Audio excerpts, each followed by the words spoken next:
এটাই প্রশ্ন করছেন, সুম্মা মান ইয়া রাসূলুল্লাহ, এরপর কি? তো নবীজি বলেন ওমর। এরপর কি? আবার খাইছেন নি ধাক্কা? খায়া চিন্তা করে আরে সেরা তিনেও যদি থাকা যায় সমস্যা কি? আবার জিজ্ঞেস করলেন ইয়া রাসূলুল্লাহ সুম্মা মান, এরপরে কি? হাদিসে এরপরে আর কারো নাম আসে নাই। উমক, সুম্মা মান, উমক, সুম্মা মান, উমক। এই কয়েকবার উমক উমক শুই না সাহাবী বলতেছেন কি জানেন? হাসির কথা। সাহাবী বলতেছেন ফাসাকাততু মাখাফাতা আন ইয়াজআলানি ফি আখিরিহিম, আমি ডরে চুপ হয়ে গেছি, আর প্রশ্ন করি না। কেন?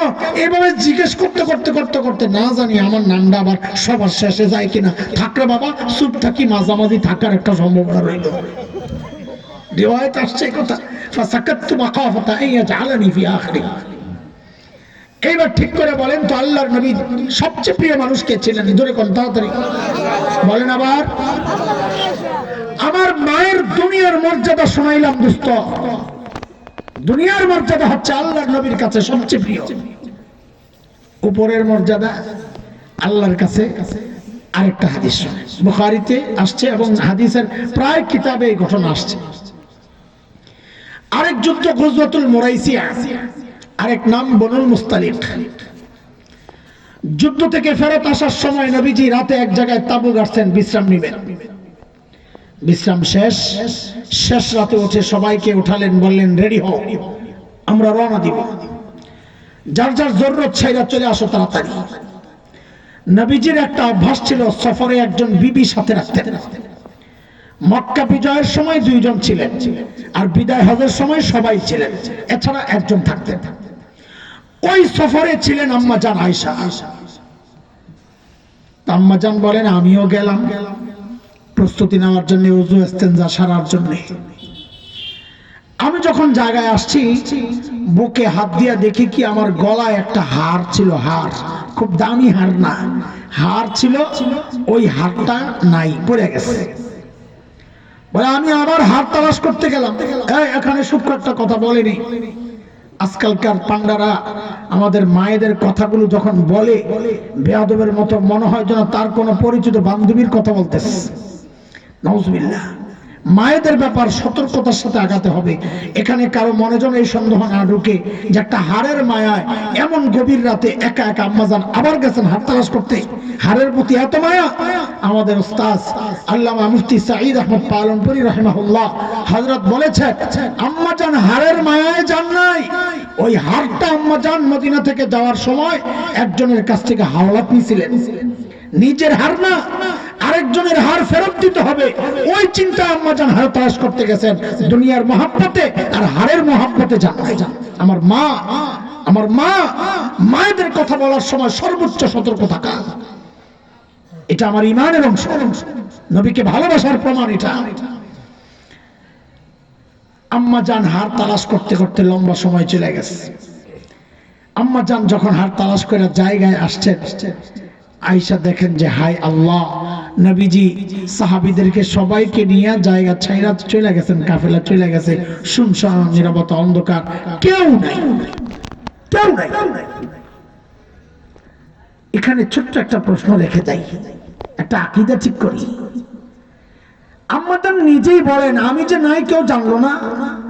তো আম্মাজান বলেন আমি তো গরমে হালকা ছিলাম, আমি যে পালকিতে ছিলাম ওই পালকিটা যারা বহন করেছে তারা টের পায় নাই আমি যে ভিতরে নাই।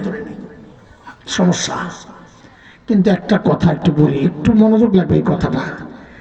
আমরা দায়িত্বহীন স্বামী, স্ত্রীদের সব দায়িত্ব আমাদের আদায় করা হয় না, কিন্তু এই দায়িত্বহীন স্বামীরাই বলেন তো এখানে এমন কেউ আছেন যে নির্জনে অন্ধকারে এই একা একা একজন মেয়েকে, নিজের স্ত্রীকে একা রেখে কোন স্বামী চলে যেতে পারবে? এখানে আছেন কেউ এমন? পারবে? পারবে। কে পারবে? যে চায় আপদটা কোনোভাবে যদি বিদায় হইতো, ও পারবে। কিন্তু যার সাথে স্ত্রীর সাথে সম্পর্ক ভালো সে কোনোদিন পারবে না। এটা আমাদের মতো দায়িত্বহীন স্বামীরাই যদি স্ত্রীকে একা একা রেখে না যায়, তো নবীজি কিভাবে রেখে গেলেন?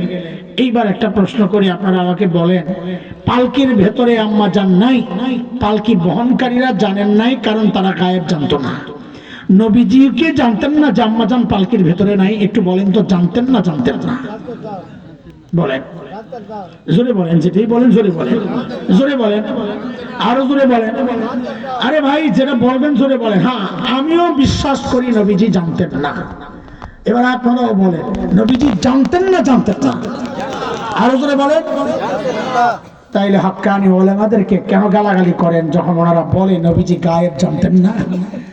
নবীজি গায়েব জানতেন না এই কথা বললে আলেমদেরকে কেন আপনারা কটূক্তি করেন? আরে নবীজি যদি গায়েব জানতেন, আম্মা জান যে পালকির ভেতরে নাই, নবীজি এটা জানলেন না কেন? বলেন আমাকে, কোন চিপা দিয়ে ঢুকছি এটার পান নাই না? হ্যাঁ, এটা আকীদা। গায়েব কেবলমাত্র জানেন কে? এত আসতে বললে হবে না, আকীদা ঠিক করেন। বলেন, গায়েব শুধুমাত্র জানেন কে? আল্লাহ। আম্মা জান আয়েশা কাউরে না পায়া জায়গায় বসে ঘুমায় গেছেন, ক্লান্ত ছিলেন। নবীজির আরেকটা সফরের নিয়ম ছিল, সবাইকে নিয়ে চলে যাওয়ার পর পেছনে একজনকে রেখে যেতেন। এটা খুব গুরুত্বপূর্ণ একটা সুন্নাহ। কেন রেখে যেতেন? পিছনে কিছু থেকে গেল কিনা এটা সে তালাশ করে নিয়ে যাবে।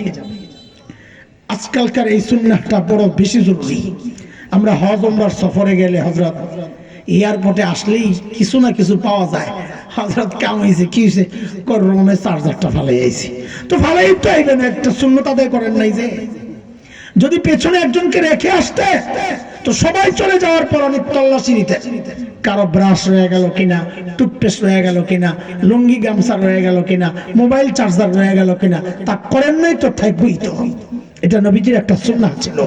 ওই সফরেও নবীজি পেছনে এক সাহাবীকে রেখে আসছে।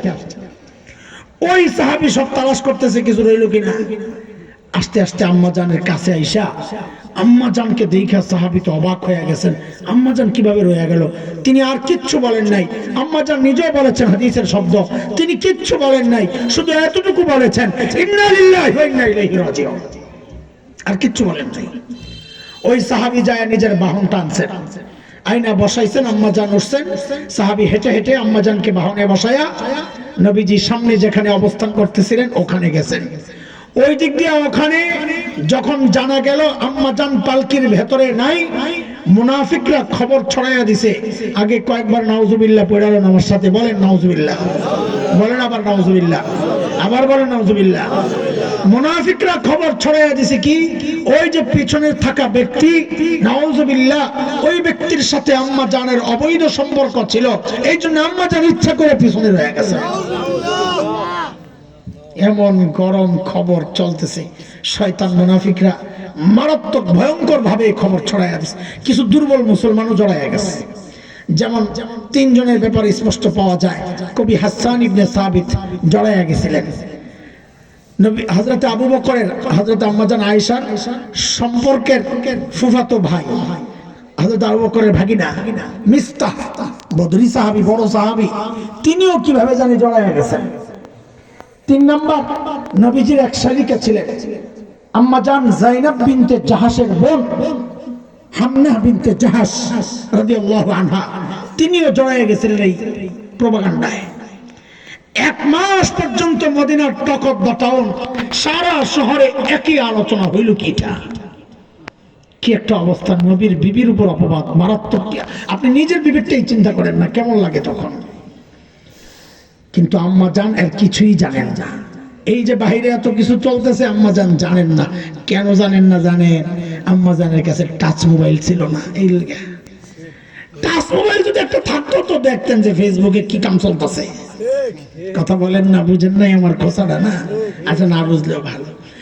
1 মাস পর আম্মা জান যখন জেনেছেন, আম্মা জান আসমান থেকে পড়ছেন। এটা কি বলি কি? এটা নবীজির কাছে ছুটি চাইছেন, বাবার বাসায় যাবো। যাও। বাবা আবু বকর মা উম্মে রোমানকে যায় জিজ্ঞেস করতেছেন, এমন কিছু শুনছেন? শুনছি, আপনাদের মতামত জানি না। আম্মাজান খুব কষ্ট পাইছেন। বাবা মা বলবেন, কি চিন্তা করিস না, তোর জামাই কিছু কয় না, লাগবো না ওই জামাইয়ের ভাত খাওয়া, তুই আয়া পর। মা আমরা হাসি না, আরে আমরা হলে তো তাই কইতাম, কিন্তু আবু বকর তো হাসান জামিল না। আরে আবু বকর তো আবু বকর, যেখানে নবী কথা বলবেন না সেখানে আবু বকর সব চলে গেল, আবু বকর কথা বলবেন না। আবু বকর তো আবু বকর। আম্মাজান খুব কষ্ট পাইছেন, কাঁদতেছেন তো কাঁদতেছেন। বলে 3 দিন অনবরত আমি কেঁদেছি, চোখের পানি শুকায় গেছে। 3 দিন পর নবীজি আসছেন। নবীজির একটা কথায় আম্মা জানের দিলটা খান খান হয়ে গেছে। নবীজি বলেন কি, আয়েশা যদি ভুল করে থাকো তো তওবা করো, ভুল করে থাকলে আল্লাহর কাছে মাফ চাও। আম্মা জান এই কথার উপর এত কষ্ট পাইছেন ভাই, এই কথাও প্রমাণ করে নবীজি গায়েব জানতেন না। নাইলে আম্মা জান কিচ্ছু হয় না এটা তো নবীজি বলতেন, আয়েশা আমি জানি তোমার কিচ্ছু হয় নাই, এটা প্রমাণটা তুমি চিন্তা করো না। নবীজিও চুপ কেন? কারণ নবীজি কিচ্ছু